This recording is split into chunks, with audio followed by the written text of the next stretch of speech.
Pai, nós te agradecemos nessa manhã, obrigado, Deus, porque nós podemos sentir a Tua presença já neste culto. Nós louvamos ao Senhor e pedimos que o Senhor conduza a Helena nessa manhã com graça e sabedoria e que a Tua vontade prevaleça na vida de cada um de nós. Nosso coração está aberto para receber a Tua palavra e nós agradecemos ao Senhor por essa oportunidade. Em nome de Jesus, amém. A graça e a paz, meus irmãos. Que alegria poder estar com vocês mais uma vez. E nós vivemos esses 2 últimos dias recebendo tanto do Senhor e queremos que Ele quer continuar falando conosco nessa manhã.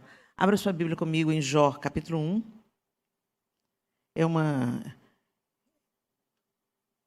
É uma leitura extensa, mas vamos juntos. Jó, capítulo 1, a partir do verso 6. Eu vou usar a versão NVI. Certo dia, os anjos vieram apresentar-se ao Senhor, e Satanás também veio com eles. O Senhor disse a Satanás: de onde você veio? Satanás respondeu ao Senhor: de perambular pela terra e andar por ela. Disse então o Senhor a Satanás: reparou em meu servo Jó? Não há ninguém na terra como ele, irrepreensível, íntegro, homem que teme a Deus e evita o mal. Será que Jó não tem razões para temer a Deus? Respondeu Satanás. Acaso não puseste uma cerca em volta dele, da família dele, de tudo que ele possui? Tu mesmo tens abençoado tudo que ele faz, de modo que os seus rebanhos estão espalhados por toda a terra? Mas estende a tua mão e fere tudo que ele tem, e com certeza ele te amaldiçoará na tua face. O Senhor disse a Satanás: pois bem, tudo que ele possui está nas suas mãos, apenas não toque nele. Então Satanás saiu da presença do Senhor.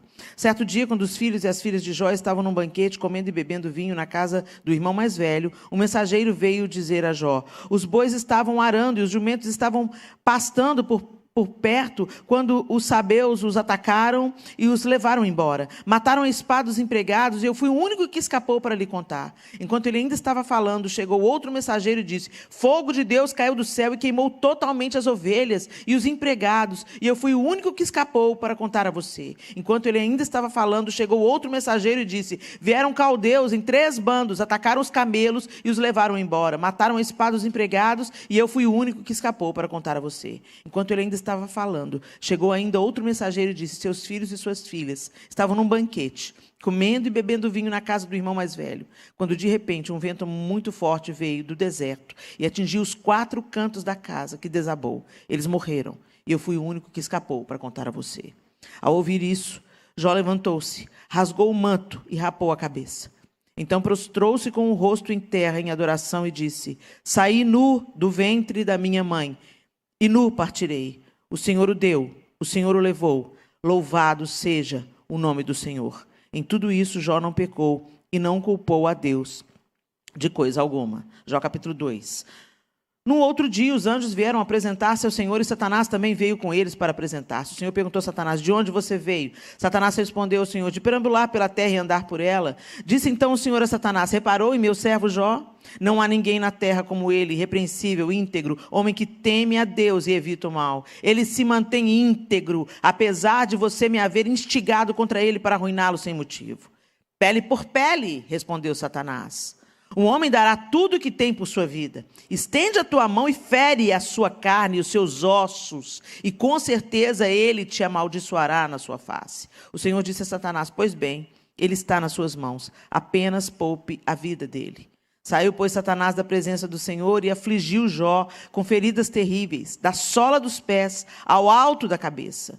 Então Jó apanhou um caco de louça e com ele se raspava, sentado entre as cinzas. Então sua mulher lhe disse: você ainda mantém a sua integridade? Amaldiçoe a Deus e morra.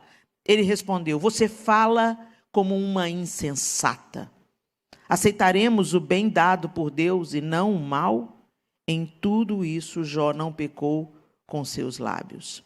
Na versão NVT, ele diz assim, você fala... NVT não, a Almeida Revista e Atualizada, você falas como uma doida. Falas como uma doida. Temos recebido o bem de Deus e não receberíamos também o mal? Em tudo isso, isso não pecou Jó com os seus lábios. Bom, a história de Jó já é muito conhecida de todos nós.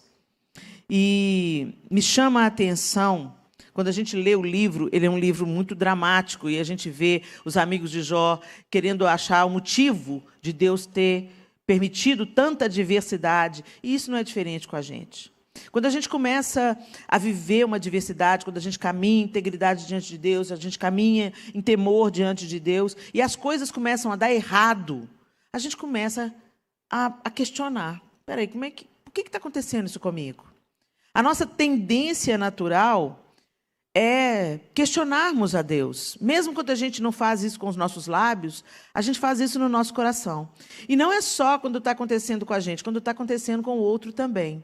A gente respingou muito em nós, dessa geração, os resíduos, os resquícios do Evangelho da Prosperidade.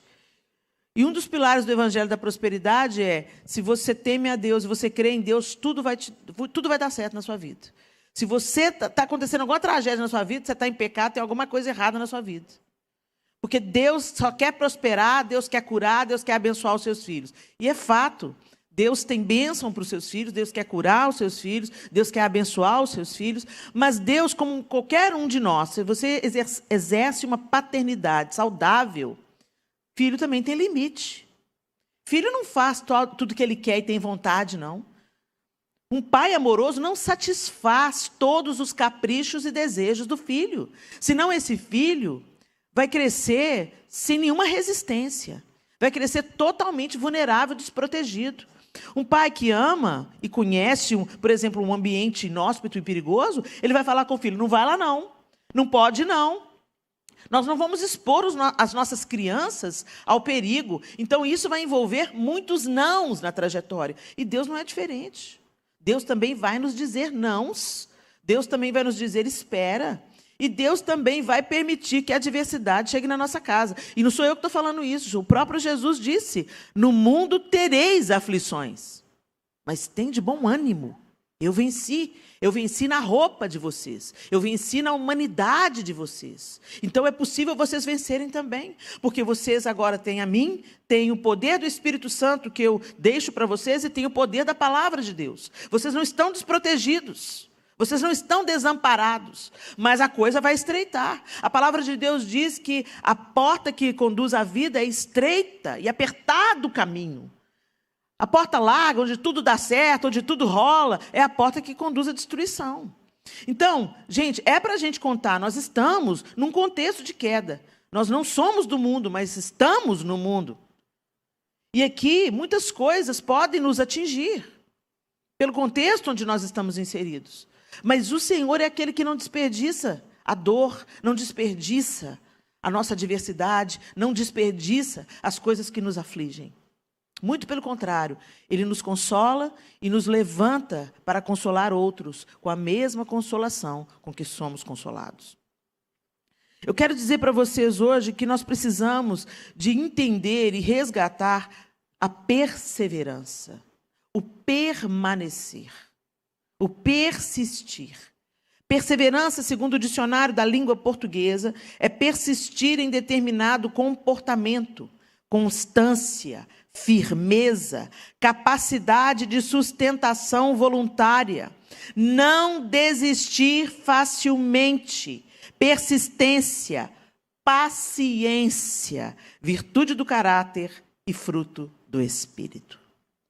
Nós precisamos entender que é característica dos filhos de Deus que estão sendo transformados a cada dia à imagem de Cristo Jesus, permanecer, porque o próprio Jesus permaneceu.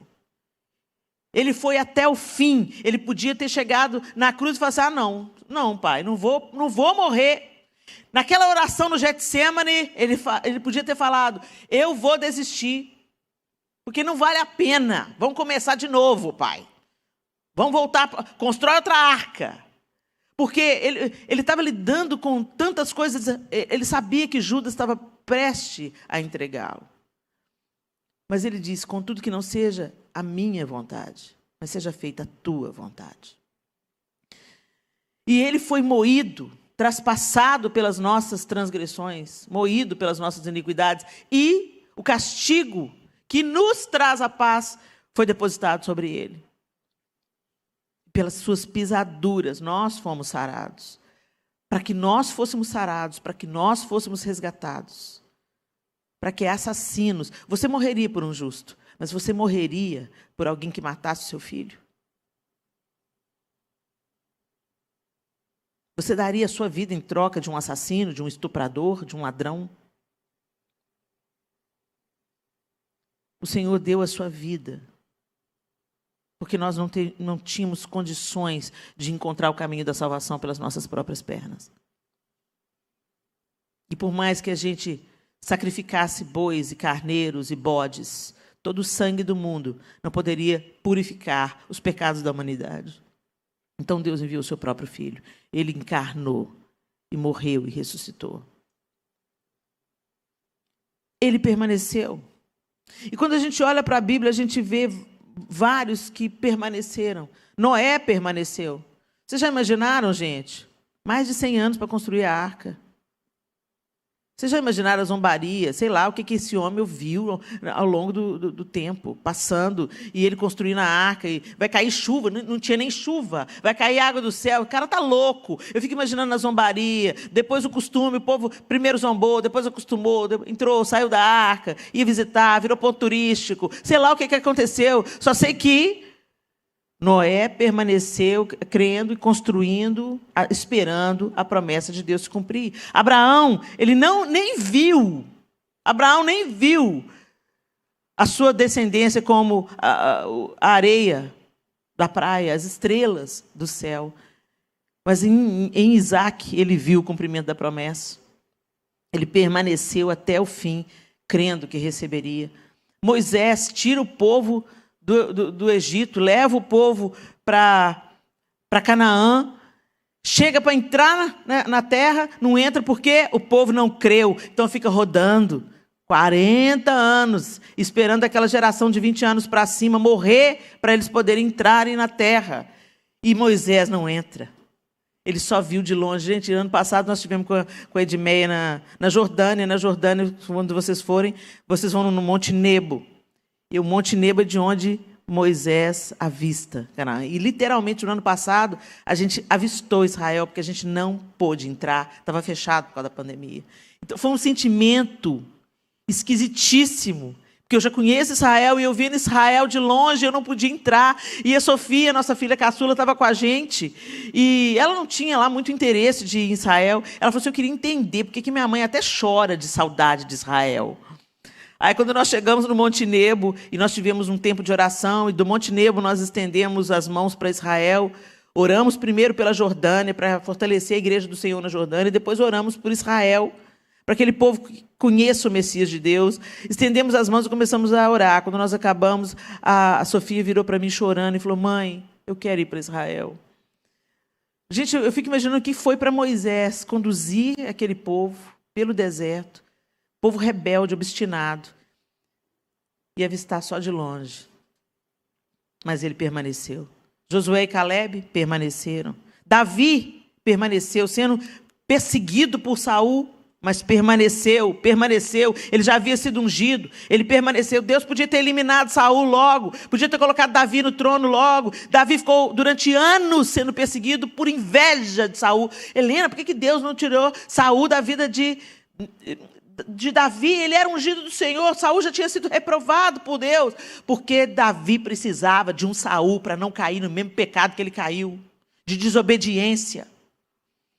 Saul foi o forno de Davi, Saul estava forjando Davi. Então, às vezes, Deus permite, sim, gente, adversidade na nossa vida, coisas que não saem exatamente do jeito que a gente pensou que seria, mas para produzir em nós frutos de vida. Mas só come do fruto da vida quem permanece. E Jó, quando você vai lendo essa história, você vê, meu Deus, esse homem era rico, ele tinha tudo, ele tinha uma família estável, ele tinha muitos filhos, estava tudo indo bem, e num dia só ele perdeu tudo o que ele tinha de mais precioso. E não satisfeito com isso, Satanás volta lá e fica falando com Deus. Não, mas é porque o senhor não... É porque ele está íntegro na saúde dele. Toca na saúde dele para ver. Mas o lindo é você ver o final do livro, a conclusão do livro. Deus restitui tudo em dobro. E o mais lindo não é ele ter restituído tudo em dobro. O mais lindo do livro de Jó é Jó falava: Senhor, antes eu te conhecia de ouvir falar, mas agora os meus olhos te veem. Agora eu posso dizer que eu te conheço. Se eu já te amava antes, eu agora te amo mais. Será que nós vamos permanecer ou não? Hoje, o mote dessa geração é: a fila anda. Está te dando trabalho? Não está feliz? Não está feliz? Sai disso, porque Deus não quer te ver infeliz. Gente, de onde que nós tiramos essa ideia? Deus quer que você seja fiel. Deus quer que você permaneça. Porque Ele sabe que a verdadeira alegria vem como um fruto.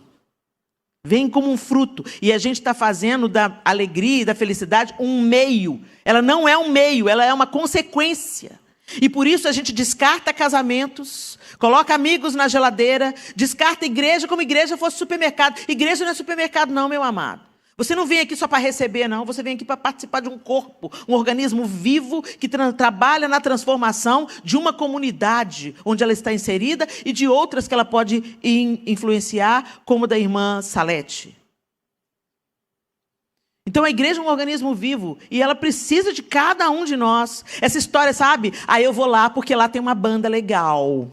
Eu vou lá porque o louvor é do jeito que eu gosto. Eu vou lá porque a palavra não bate muito, entendeu? O pastor é o pastor coaching. Ele alisa os meus pecados e ele encoraja. E ele já falou comigo que eu mereço ser feliz. E eu vou ser feliz mesmo. Gente, isso está gerando 2 vezes mais filhos do diabo. Recentemente a gente teve uma história lá no Brasil, e uma atriz famosa que recebeu esse evangelho meia boca. Jesus te ama e Ele quer te ver feliz. Conta a história toda. Não conta a história metade, não. Jesus te ama sim. E porque Ele te ama, Ele vai te levar para uma vida que vai além do seu umbigo. E Ele vai te tornar uma testemunha dEle na terra. E você tem que entender que você não merecia nada. Você só está vivo por causa dEle. Você só respira por causa dEle. Tudo que você tem na vida é pela graça e misericórdia dEle. Você acordou hoje? É graças a Ele. Ele é o Rei e nós prestaremos contas a Ele. Não apenas o que a gente fez com a graça que recebemos, mas o que nós estamos fazendo pelo próximo que precisa de ser amado. Ser cuidado.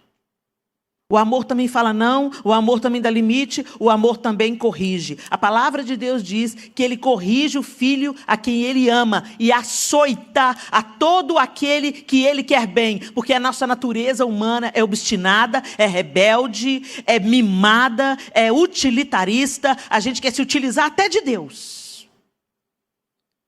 E o Senhor amoroso, um Pai pleno e perfeito, nos toma pela mão e às vezes é preciso Ele caminhar conosco até o vale. E lá no vale, Ele vai nos forjar. Eu tenho as minhas lutas como você tem as suas. Mas as minhas lutas estão trazendo sobre mim peso de glória. Porque eu estou sendo forjada na fornalha. O ferro, para ele ganhar forma e utilidade, ele vai na fornalha, esquenta, esquenta, esquenta, esquenta, esquenta. Vai na bigorna. Bate, bate, bate, bate, bate, depois refrigério. Com a gente não é muito diferente, não, gente. Deus leva a gente nas situações extremas para nos amolecer. Já conheceu alguém de coração duro, que é uma adversidade amoleceu? Eu conheço. Eu conheço. Amolece. Depois que amolece, se torna moldável. Deus pode te moldar na bigorna. Mas Ele também tem refrigério para os seus filhos. E aí você vai estar pronto para ser uma ferramenta útil nas mãos do Senhor. Lá em Tiago 1, 2 e 4 diz assim: meus irmãos, tende por motivo de toda alegria o passar por várias provações, sabendo que a provação da vossa fé, uma vez confirmada, produz perseverança. Ora, a perseverança deve ter ação completa, para que sejais perfeitos e íntegros, em nada deficientes. É isso que o Senhor quer fazer, nos aperfeiçoar. Em Gálatas 6:9, ele diz, o apóstolo Paulo diz à igreja na Galácia: e não nos cansemos de fazer o bem, porque a seu tempo ceifaremos, se não desfalecermos. Alegria como uma consequência. Em Romanos 5:3-4 diz assim: não somente isso, mas também nos gloriamos nas próprias tribulações, sabendo que a tribulação produz perseverança, e a perseverança, experiência, e a experiência, esperança. Provérbios 28:14 diz assim: como é feliz o homem constante no temor do Senhor, mas quem endurece o coração cairá na desgraça. Como é feliz o homem constante no temor do Senhor. A felicidade, a alegria, o contentamento, a plenitude, ela vem como uma consequência, ela vem como um fruto. A felicidade bíblica, a palavra traduzida, né, bem-aventurança, ela traduzida para o português, ela se esvaziou. Feliz. E a gente pensa em felicidade como um estado emocional e mental favorável. Mas a bem-aventurança, ela tem um sentido amplificado no original. No original, ela significa ser feliz, ser bem-aventurado é atingir os seus fins, cumprir o seu propósito e florescer. Percebe que o florescer vem depois? O melhor vinho fica para o final. Tem uma jornada. Tem uma jornada. E nessa jornada tem dificuldades, nessa jornada tem empecilhos, nessa jornada tem desafios, nessa jornada tem perdão para ser liberado, nessa jornada tem que dar a túnica e também a capa, nessa jornada tem que andar a segunda milha, nessa jornada de semeadura para ter colheita. E essa semeadura, gente, é perseverança. Quantas vezes a gente já viu os casos clássicos? Os casamentos começam com crise, atravessam uma crise, aí fala, não, a gente quer ser feliz, cada um vai para um lado, constroem outras famílias, esses meninos crescem totalmente desestruturados, sentindo a ausência paterna, sentindo a distância da mãe, dependendo da história, e aí quando comem o pão que o diabo amassou literalmente, porque não quiseram perseverar na sua trincheira de batalha, abandonaram o posto, saíram fora, porque querem se sentir felizes. Aí o tempo passa, tantas consequências foram geradas. 2 famílias destruídas, filhos à deriva. Aí a velhice chega, para você ouvir falando, eu me arrependi de ter. Ou às vezes um dos dois, eu já vi muito isso acontecendo. O homem adoece, é abandonado pela esposa amante e volta para a primeira esposa cuidar. O casamento está ruim, gente? Conserta. Não abandona, não. Não abandona o barco, não. Você fez uma aliança diante de Deus. Você fez uma aliança diante de Deus. Não é cerimoniazinha bonitinha, com vestidinho bonitinho, não, gente. Você fez um propósito diante de Deus. É na alegria, e na tristeza, na saúde e na doença. Honra os seus votos. Pede ajuda, chama terapeuta. Chama o pastor, faz alguma coisa. Um dia vocês resolveram casar. Alguma coisa de boa deve ter aí nesse caboclo. Redescobre. Alguma coisa boa deve ter nessa mulher. Você levou ela no altar. Redescobre, reapaixone-se, constrói de novo, deixa Deus reconstruir. Permaneça, persevera, porque você vai colher. Eu nunca passei uma crise grave com o João no casamento, com a graça e pela misericórdia de Deus, não porque a gente é bonzinho, porque só Jesus na causa tinha que me dar um homem manso, porque eu sou uma mulher difícil. Glória a Deus, ele tem a maior virtude do mestre, manso e humilde de coração. Por isso que ele é descanso, ele tem descanso.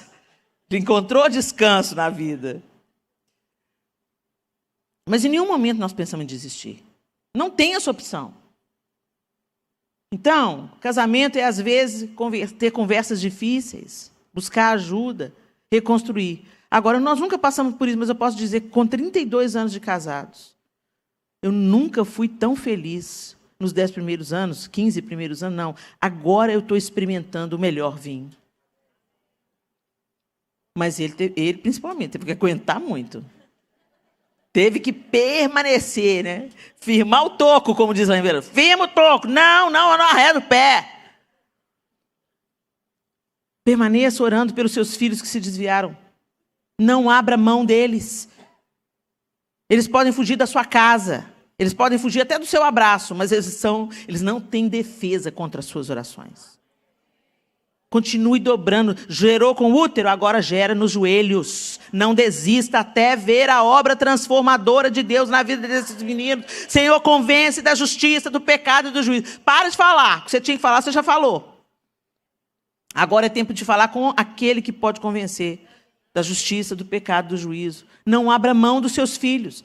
Tem gente que fala assim, entreguei para Deus. Mas não ora, não ama. Não abençoa, não acolhe quando precisa. Entreguei para Deus. Toma a sua posição. Não abra mão. O serviço está difícil, o trabalho está difícil. A gente tem que querer crescer, gente. Está difícil, você pode migrar para um trabalho melhor. Não tem nada de mal nisso. Mas deixa a porta aberta. Sai bonito, termina bonito os seus ciclos. Honra de onde você tira o pão para a sua casa. Honra. Para de amaldiçoar o seu salário. Permaneça abençoando. O tempo que você tiver que trabalhar nesse lugar que você está trabalhando, mesmo que você esteja procurando expandir, melhorar, crescer, honra aquelas pessoas. E permaneça sendo fiel até o fim. Nas amizades, na igreja onde vocês frequentam. Nem todos são daqui da Betel. Honre a sua liderança. E se Deus te dirigir para uma nova etapa, para um outro ciclo, para viver em outra comunidade de fé, não tem nada de errado. Você não pode afastar de Jesus. Mas se Deus está te dando a direção de ir para outro lugar, até na sua despedida, honre quem cuidou de você na sua casa de origem. Honra a sua liderança. Mas eu não concordo com a minha igreja. Tem um tanto de coisa na minha que eu não concordo também, não. Mas eu coopero com o que eu posso. Onde tem muita gente, tem muitas ideias. E o pastor tem que gerir uma multidão de ideias. Não é fácil. Mas é nessa diferença que nós somos aperfeiçoados. Permaneça. Feche os seus olhos. O que você está querendo desistir? O que você está querendo abandonar? Em nome de Jesus, meu irmão, eu quero te encorajar. Permaneça fiel. Permaneça firme. O propósito do Senhor é nos conduzir em perseverança. Noé permaneceu, Abraão permaneceu, Moisés permaneceu, Davi permaneceu, Jesus permaneceu. E nós permanecemos crendo na vinda do Senhor e na restauração de todas as coisas. Permaneça. Não desista, não abra mão. Não abandone.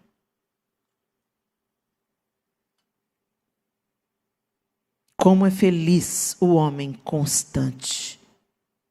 Muitas vezes nós nos importamos com a velocidade. A velocidade pode ser uma destruição se você está correndo na direção errada. Preocupe-se com a constância. Em permanecer fiel. Porque feliz é o homem constante no temor do Senhor. Mas quem endurece o coração cairá na desgraça. Senhor, nós não queremos endurecer o nosso coração. Nós queremos permanecer em fé, em aliança, em fidelidade. Mesmo quando as circunstâncias forem contrárias, forem difíceis, forem desafiadoras, não há nada que o Senhor não possa restaurar. Nós cremos no Teu poder. E por isso nós te pedimos que o Senhor traga à nossa memória, que nos dá esperança. Que toda dor é por enquanto. E que nós aguardamos o dia da redenção de todas as coisas, do ajuste de todas as coisas. Nós olhamos para a esperança que temos e cremos que nessa jornada que estamos caminhando até aquele grande dia, podemos viver a antecipação do que esperamos, vivendo a restauração nos nossos relacionamentos, vivendo a restauração na maneira como vivemos a igreja, vivemos a restauração na maneira como desempenhamos a nossa vocação, servimos com os nossos talentos. Reconcilia-nos, ó Deus, com aquilo que precisamos ser reconciliados. Cura o que precisa ser curado. E nos ajuda, pelo poder do Teu Espírito Santo, a permanecer fiéis ao Senhor antes de mais nada, até o fim. Em nome de Jesus. Amém e amém.